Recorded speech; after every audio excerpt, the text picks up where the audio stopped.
O nosso núcleo da construção sustentável é o responsável pelo nosso próximo bloco, Wagner. A evolução da sustentabilidade em green buildings no Reino Unido e estudos de caso da Sueco. Maria Gabriela Costa, ela é especialista em arquitetura sustentável com foco em simulações computacionais para o conforto ambiental, bem-estar e eficiência energética. Desde 2014, atua numa empresa multidisciplinar norte-europeia com escritório na Inglaterra.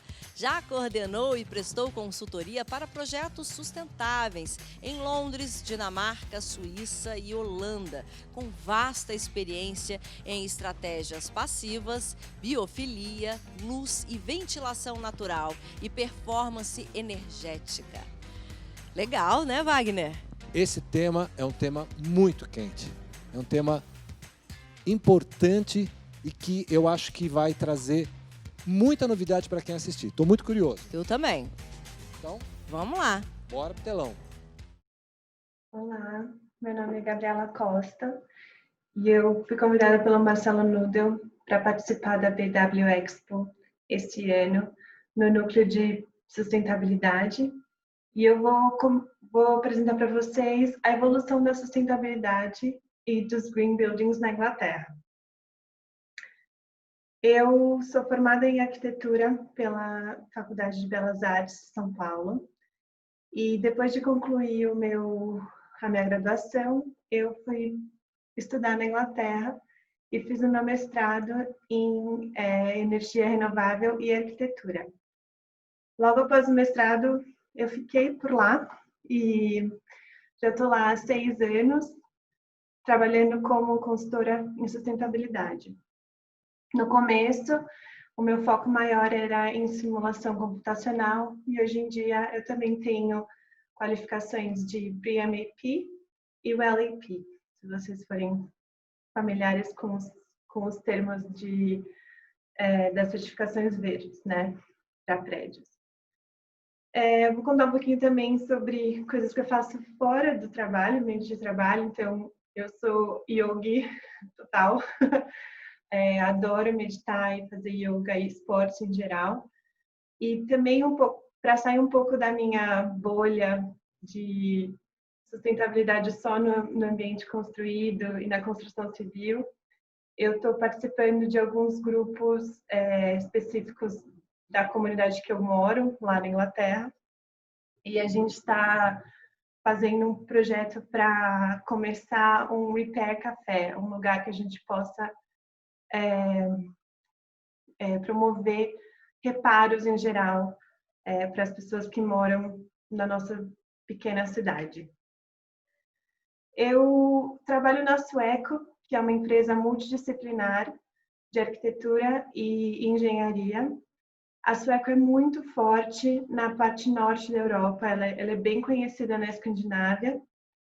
E a gente, antes da Sueco, eu comecei a trabalhar há 6 anos numa outra empresa e fomos comprados pela Sueco e foi uma das melhores coisas que aconteceu, porque a gente tem acesso hoje em dia a um know-how, assim, um nível de experts pela Europa inteira. Aí mostrei em alguns países que a gente atua. E eu, inclusive, vou mostrar exemplo de um dos projetos que eu estou trabalhando no momento, que é colaborativo com a Finlândia também. Então, vamos lá. Eu queria começar a falar sobre a evolução da sustentabilidade, do termo, mas também aplicado a edificações, né? Eu vou fazer um parênteses aqui, porque isso é uma visão minha. Então, a parte científica de pesquisa, vou deixar um pouco a desejar, mas eu quis fazer ilustrar um pouquinho a visão que eu tenho sobre alguns fatores que estão influenciando a adoção de conceitos sustentáveis. E tudo aqui vou estar falando em relação às edificações. Então, nessa apresentação, primeiro eu vou mostrar essa timeline, apresentando alguns conceitos.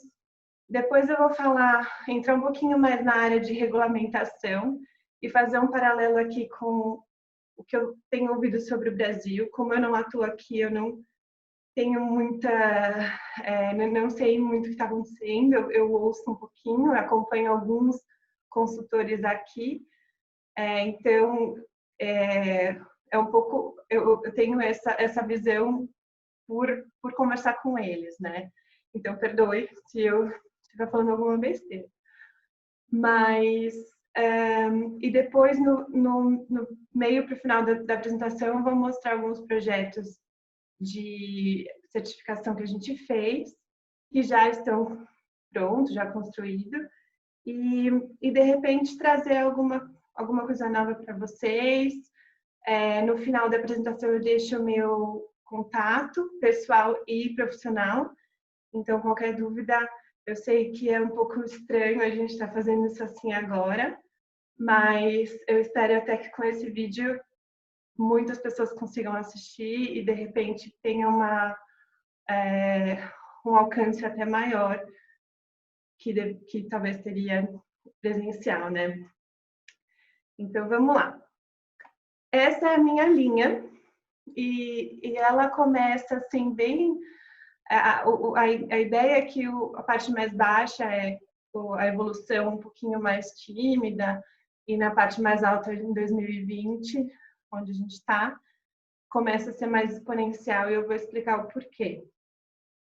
Então, para quem é do ramo e conhece um pouco da história, em 1990 foi lançado o BREEAM, que é uma certificação ambiental para edifícios sustentáveis. BREEAM quer dizer Building Research Establishment, que é o nome de quem fundou, de quem criou essa certificação, e o EAM é Environmental Assessment Method, que é um método de avaliação sobre os impactos ambientais que as construções trazem para o mundo, né? Então, o BREEAM ele tem focos de vários estágios da vida de um projeto, desde o master plan até a parte em uso, em operação do prédio.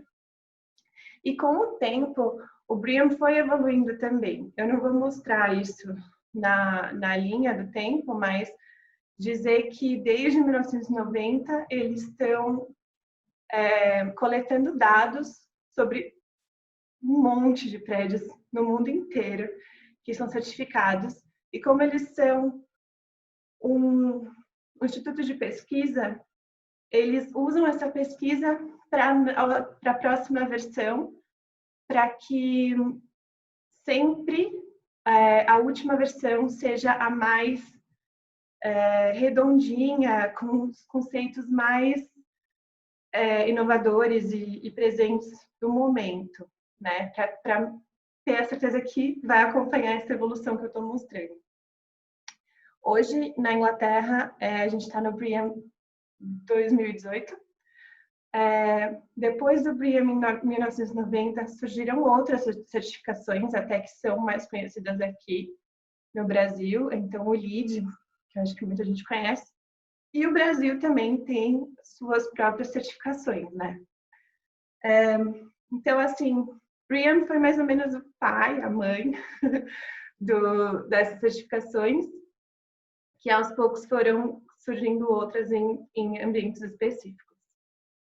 E aí, depois disso, a gente começa a ver algumas mudanças na parte histórica relacionadas à eficiência energética. Então, esse ícone que apareceu agora fala da parte L em geral, que é a parte regulamentar na Inglaterra, no Reino Unido em si. Cada país do Reino Unido tem um pouco a sua versão.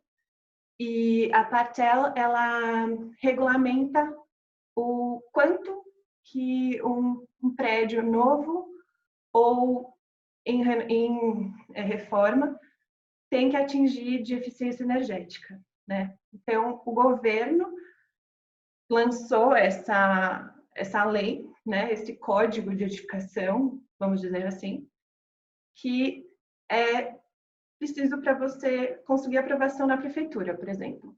Então, como aqui tem, vamos dar um exemplo da norma de acessibilidade, os códigos de obra aqui, lá, eficiência energética é totalmente legal. Então, você tem que ter isso. Surgiu em 1995, bem tímido. Hoje em dia, a gente está na versão 2013, mas vai chegar 2020 com algumas mudanças. O que a gente tem visto é que o governo demora um pouquinho para tomar algumas atitudes, e vocês vão ver que nessa evolução aqui, eu trago alguns outros atores que não são necessariamente o governo, né?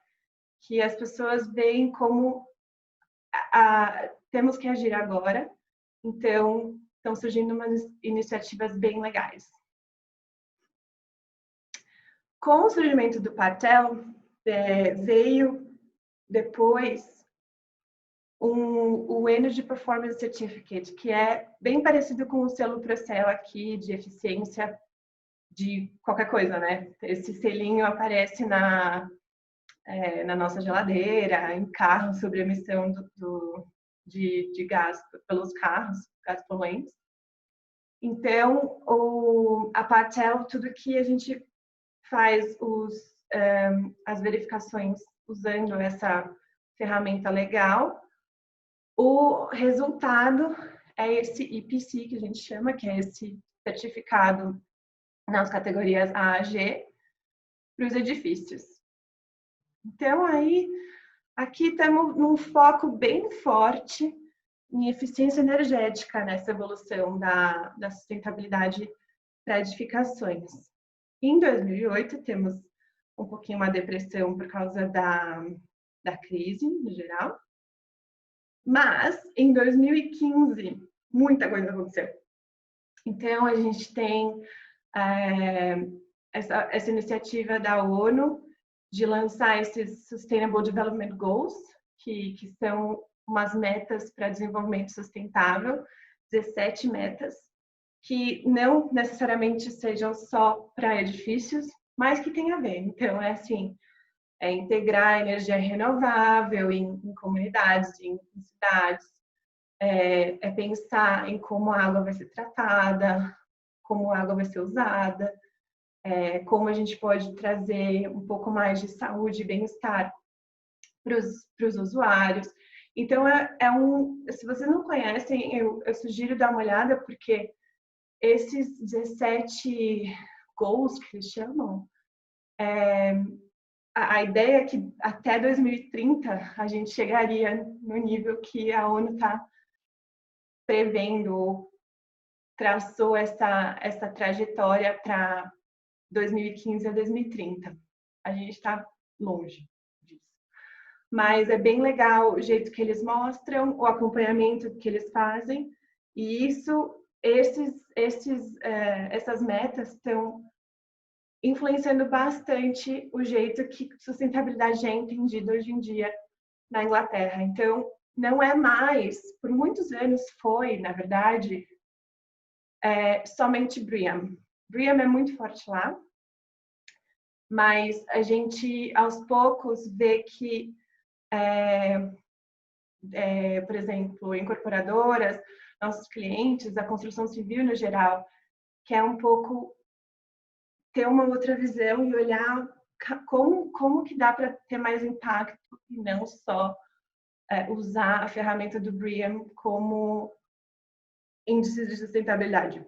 Que eu concordo que tem suas limitações, mas funciona. Para algumas outras coisas eu vou entrar um pouquinho nisso no resto da apresentação. Em 2015 também foi assinado o Acordo de Paris, né? Então, foi quando alguns países, maioria do mundo, assinaram o comprometimento de manter a temperatura do planeta abaixo de 2 graus Celsius até 2050.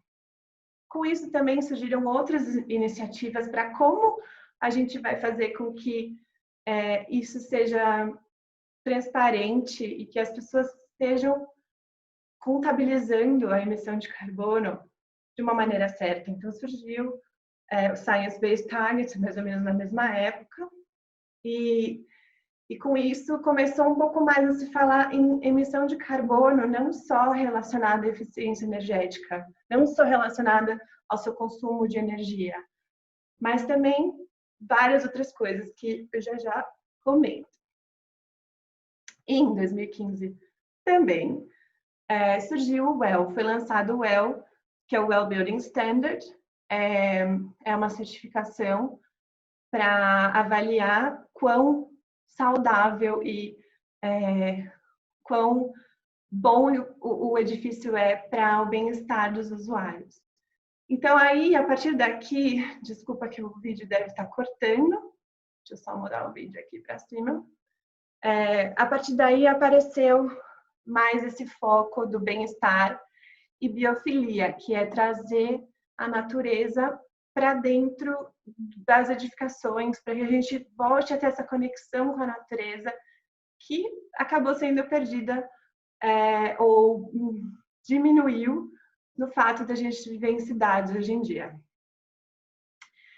Em 2018, teve uma iniciativa do governo aqui para que qualquer propriedade que tenha o IPC, essa categoria, abaixo de E, não pode ser vendida e não pode ser alugada também. Então, isso força com que os donos dessas propriedades melhorem a eficiência energética. Lá a gente tem um problema de frio, né? Aqui é um pouco mais o calor, o ar-condicionado, mas lá tem muito consumo de energia por causa do frio. Então, fazer com que essas propriedades sejam mais eficientes, pensem em estratégias para limitar a perda de calor, tipo, usando vidros insulados, vidros duplos, pensando no fator solar do vidro, sombreamento. Mesmo na Inglaterra, a gente precisa disso. Então, essa iniciativa do governo foi para que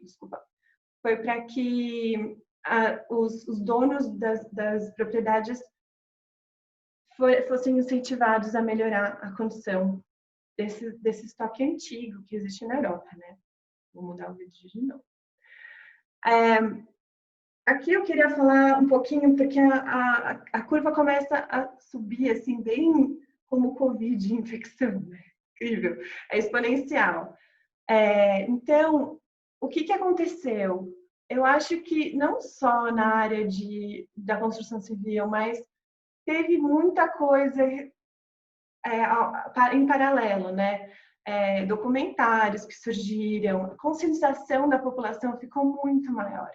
O nosso trabalho era muito de ir conversar com os arquitetos, explicar os conceitos, falar, a gente precisa fazer assim. Eu tinha muito mais dificuldade de colocar ideias e das ideias serem implementadas mesmo com alguns projetos, porque simplesmente tinha um pouco esse descolar um pouco, era um pouco assim, não sei o que isso quer dizer, sustentabilidade, sabe? Então, aos poucos as pessoas foram mais conscientizadas, mas parece que foi assim, de uma hora para outra. E foi muito bom ter alguns suportes, como o UKGBC, que é o Green Building Council do Reino Unido, que trouxe muitos documentos para auxiliar tanto designers como clientes, como incorporadoras a entender o que é a sustentabilidade, como que eu integro isso no meu projeto, né? Então, tem muita coisa boa pelo UKGBC, que ajudou bastante, tanto nós, consultores em sustentabilidade, quanto a indústria, eu imagino, em trazer exemplos de outros países também que são bons. Aqui eu estou esperando que eu traga alguns exemplos para vocês, para dar uma inspirada, quem sabe. Este ano, no começo do ano, foi lançado o RIBA 2030 Climate Challenge. A RIBA, eles são o Instituto de Arquitetos Britânicos. Então, também, vindo toda essa leva da conscientização, vários membros da construção civil, arquitetos, engenheiros, construtores mesmo, construtoras, eles lançaram uma declaração de emergência. Eu vou mostrar isso depois. Mas, com isso, mostra o quanto que a gente precisa agir agora. Está muito forte esse senso de urgência lá na Inglaterra. Precisamos agir, temos pouquíssimo tempo. E realmente, eu vou mostrar para vocês um gráfico depois que espero que fique bem claro. Mas a ideia desse RIBA 2030 Climate Challenge é que foque em 4 pontos. Então, é energia, água, materiais e bem-estar. E que traga metas para serem atingidas a cada 5 anos. Então, isso ficou um pouco mais fácil e assim, digestivo, diremos, mas para entender o quão importante e quão longe a gente tem que ir em cada aspecto. E no final, o que eu queria dizer dessa iniciativa, não que necessariamente seja nessa ordem, mas que esses 3 últimos ícones que eu mostrei, o KGBC, RIBA e o LETI, essa London Energy Transformation Initiative, essas são iniciativas que são ou de instituições estabelecidas ou como o LETI, que é um grupo de voluntários, mais de 1.000 voluntários na indústria de construção civil no geral, que se juntou e falou, gente, a gente precisa fazer alguma coisa sobre isso. Não está vindo muito auxílio do governo, a gente precisa de agora, a gente precisa se educar melhor, ter um approach que seja comum para todos. Vamos fazer isso. Então, o LET lançou esse ano 2 publicações sobre como chegar em carbono zero net, que na verdade não é 100% carbono zero, mas é quase. Qual seria os passos para chegar até lá? E isso, hoje em dia, todo mundo fala de LET. E virou como se fosse um novo jeito. Eu quero seguir a filosofia LET. Então, eu não vou entrar em muitos detalhes aqui, então vou reiterar que se alguém quiser mais informação, pode entrar em contato comigo direto, tá? Então, vamos lá. Já falei muito sobre essa evolução. No final, aqui, eu só queria dizer que todo esse momento, desde 2015 até hoje, foca bastante no Life Cycle Assessment. Então, vou passar para o próximo slide para explicar um pouquinho o que isso quer dizer. Então, Life Cycle Assessment seria a avaliação do ciclo de vida útil de qualquer coisa, mas vamos falar aqui de edificações, né? Então, é você considerar todas as partes dessa imagem, assim, coloridas, como se fosse um quebra-cabeça. Então, eu estou construindo um prédio hoje, ou estou reformando, tanto faz.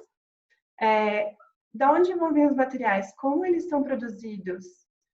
Eles vêm de muito longe? Como é que é o transporte deles?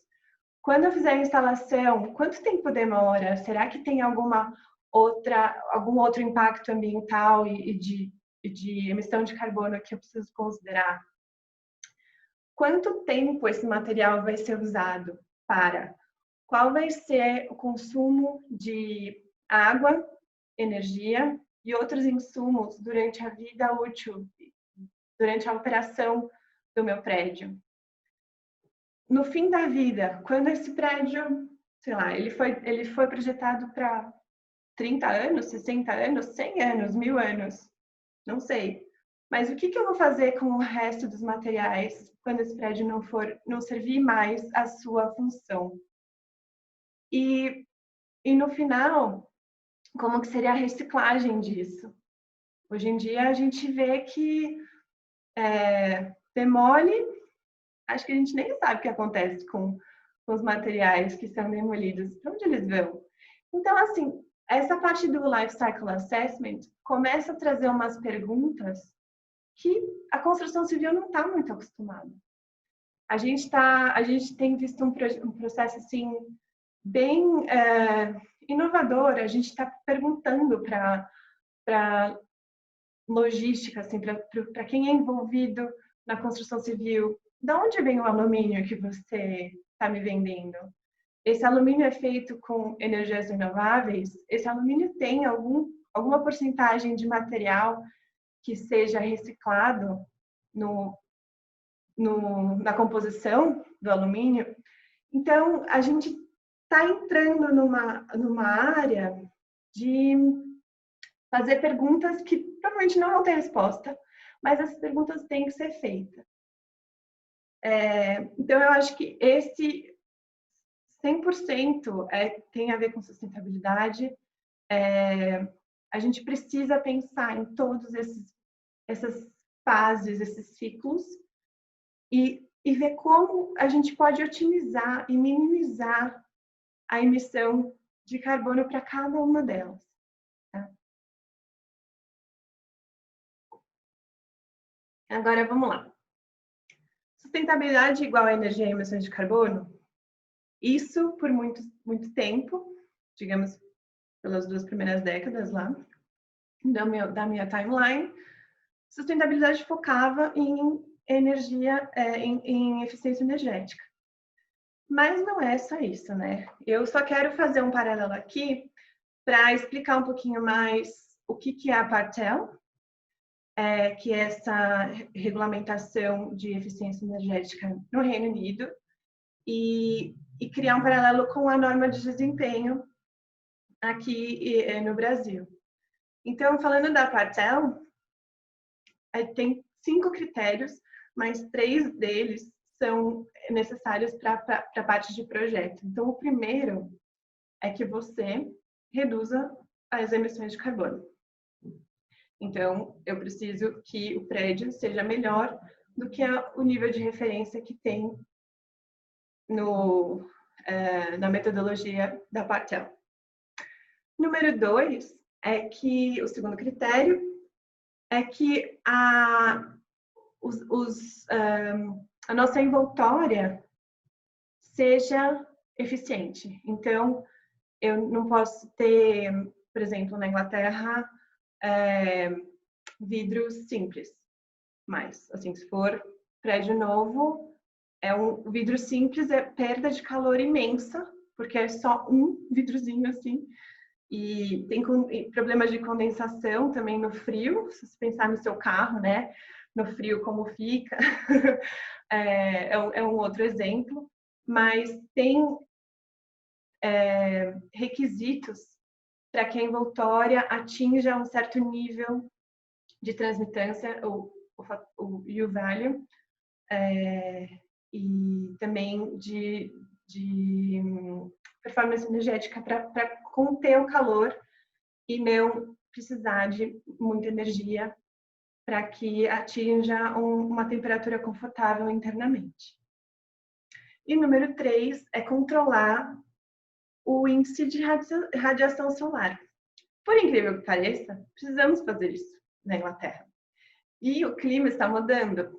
Então, é previsto que o clima da Inglaterra, que hoje ele é bem mediano, assim, ele é temperado, mas não tem verões muito quentes, mas que no futuro possa virar muito parecido com o clima mediterrâneo.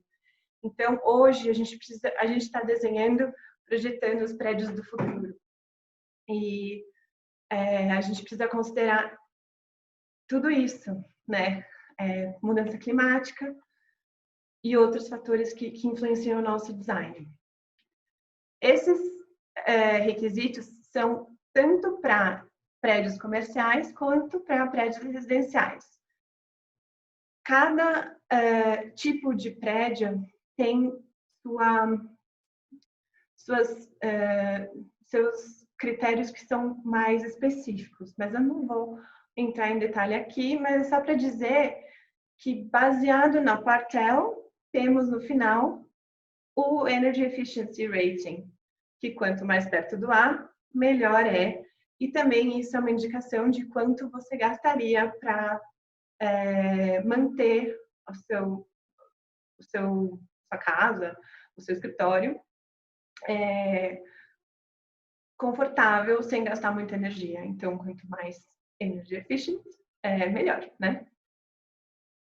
E aí, a Quartel, ela forma a base de tudo relacionado a carbono, a contagem de carbono, o cálculo do carbono.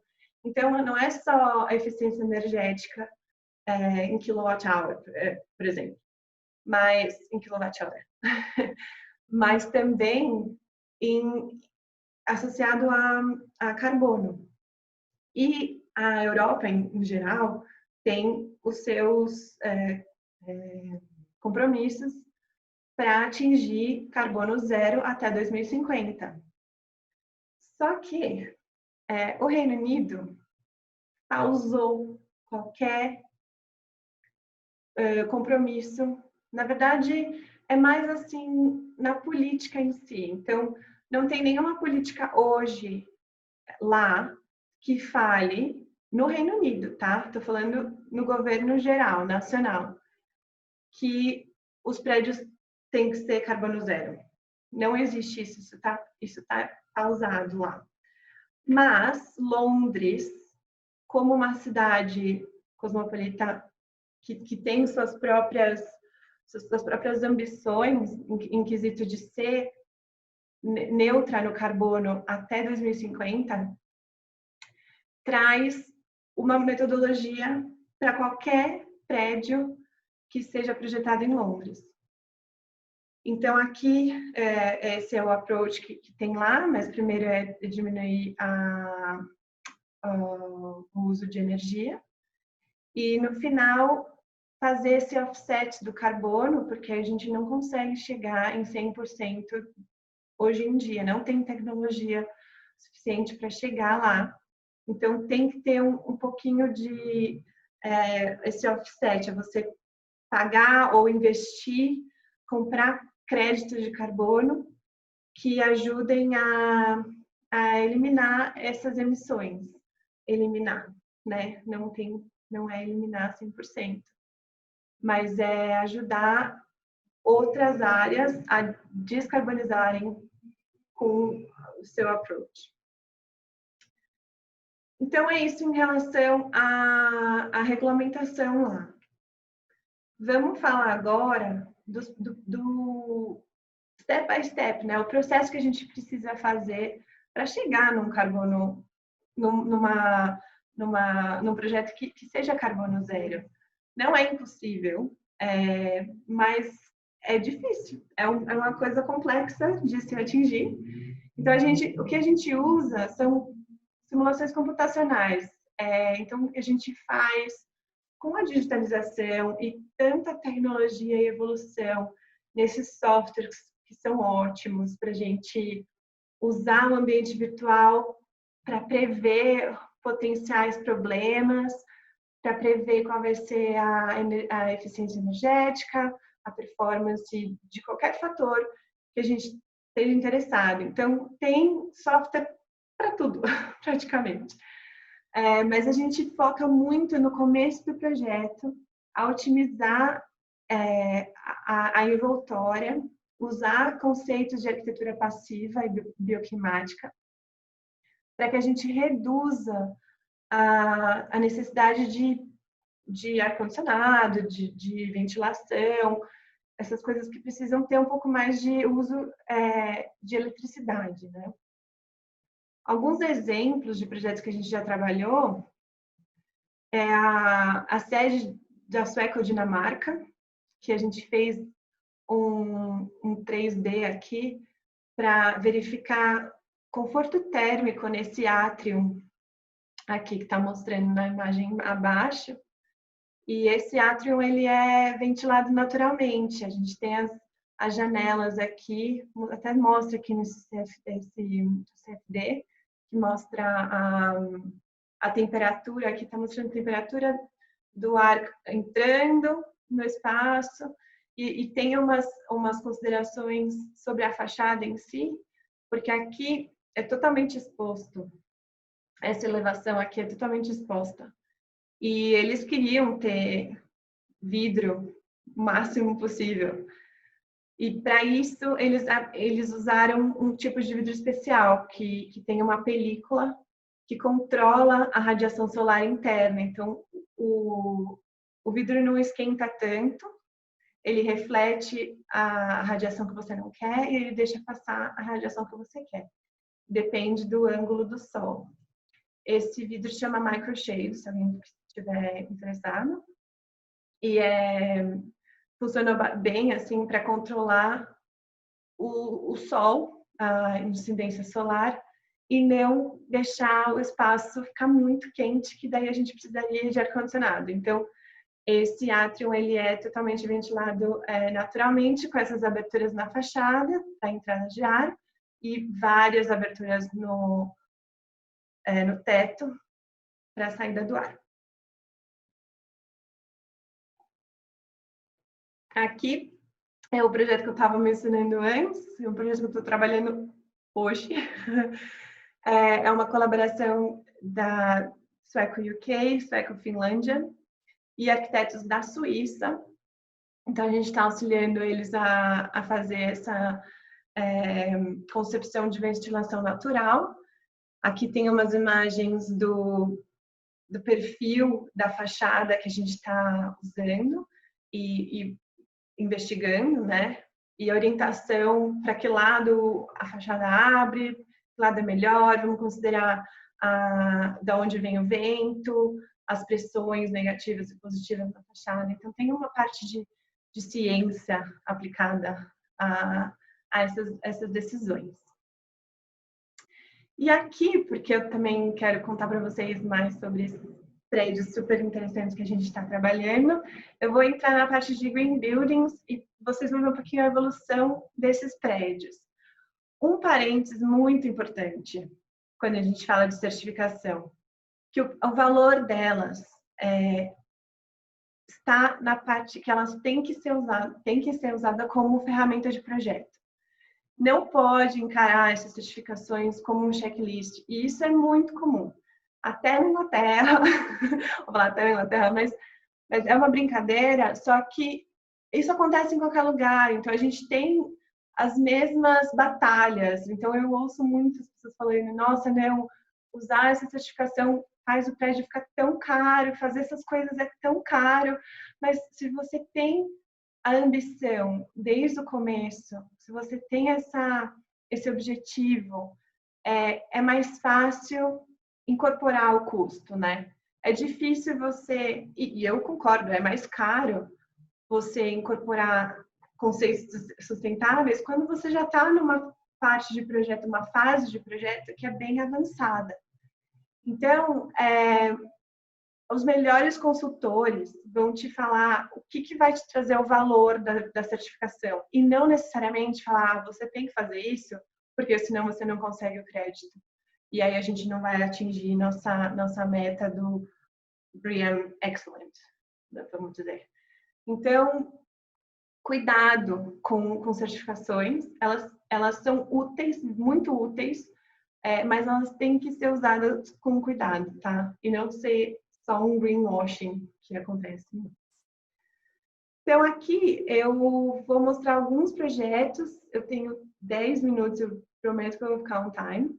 E esse aqui é o Seven More London Riverside, é um projeto do Foster & Partners. A Sueco fez o projeto de engenharia de predial, que a gente chama de instalações prediais. Foi completado em 2010.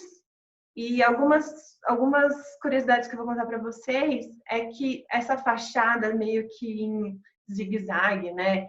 Ela é proposital para que os vidros eles não sejam totalmente expostos à radiação solar. Então, na verdade, o que o arquiteto fez, ele orientou todos esses vidros para a parte que não tem sol direto e para maximizar a luz natural. Então, no ambiente de trabalho, luz natural é a melhor coisa que tem para manter as pessoas focadas, produtividade, até para regular os hormônios, a parte dos ritmos circadian, que a gente fala em inglês. Vamos para o próximo, que é o The Ray, 119 Farringdon Road, em Londres também. Ele é a sede do LinkedIn, lá em Londres. Esse prédio é muito interessante porque é um edifício de escritórios que tem vidros para ventilação natural. Então, as janelas abrem, dá até para ver um pouquinho aqui na imagem o puxador, né? Para você pode abrir. O usuário tem controle do ambiente. Então, isso em colaboração com a parte de usar o teto com o concreto aparente, ele funciona como uma, dizer esponja, mas não é o termo certo.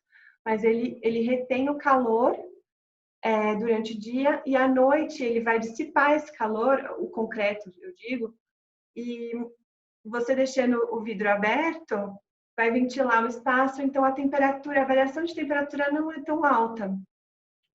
Outra coisa interessante desse prédio é que ele tem esses terraços, que eles foram feitos para que esse outro edifício aqui no fundo não seja impactado para perder a iluminação natural. Esse edifício ao fundo ele é residencial, então ele precisa ter um nível de luz natural que o nosso projeto respeitou. E outras imagens também, que é de exposição solar, nessas do 3D, e um corte do projeto em si, mostrando quão para dentro é o vidro. Então, tem uns 30 centímetros de sombreamento natural da fachada em si, e a parte do concreto aparente no número 6. Aqui eu vou falar sobre o King's Cross Central, que foi uma revitalização muito grande em Londres. A gente trabalhou em vários projetos desse master plan lá. Essa é a imagem da primeira fase que ficou completa, a do meio. E essas internas são do prédio chamado 5 Pancras Square, que ele tem níveis de iluminação natural maravilhosos, um pé direito super generoso, como dá para ver na imagem. E outra coisa muito legal é que tem essa ventilação que vem por baixo do piso, com um volume de ar muito alto. Então, o que acontece é que a qualidade do ar interior é muito boa, porque o tanto de ar que vem e ventila de fora é muito bom. Então, a gente elimina os poluentes assim que possível. E aqui é um resuminho de quão sustentáveis são os prédios lá em King's Cross. A gente trabalhou nessa primeira zona, a zona B, em 5 dos 6 prédios, e todos eles atingiram o BREEAM Outstanding, que é a certificação máxima do BREEAM. Então, seria equivalente a um LEED Platinum. E o máximo é 110% que você pode atingir, porque tem 10% de inovações. Mas para um Outstanding, você precisa de 85%. Então, todos eles estão bem altos, né? E a gente ganhou vários prêmios por eles e por ter trabalhado em vários outros projetos com BREEAM Outstanding como meta.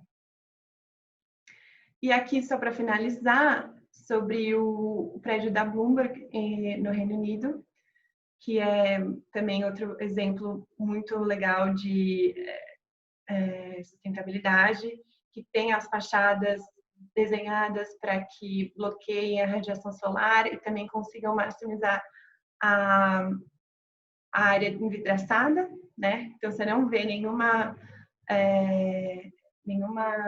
cortina ou veneziana, não precisa. Então, é bem legal isso. Aqui é uma imagem interna que a gente tem esse teto de forma como tipo umas pétalas, e é um teto integrado para ter ventilação, refrigeração, iluminação, a parte acústica, é tudo feito nesse teto.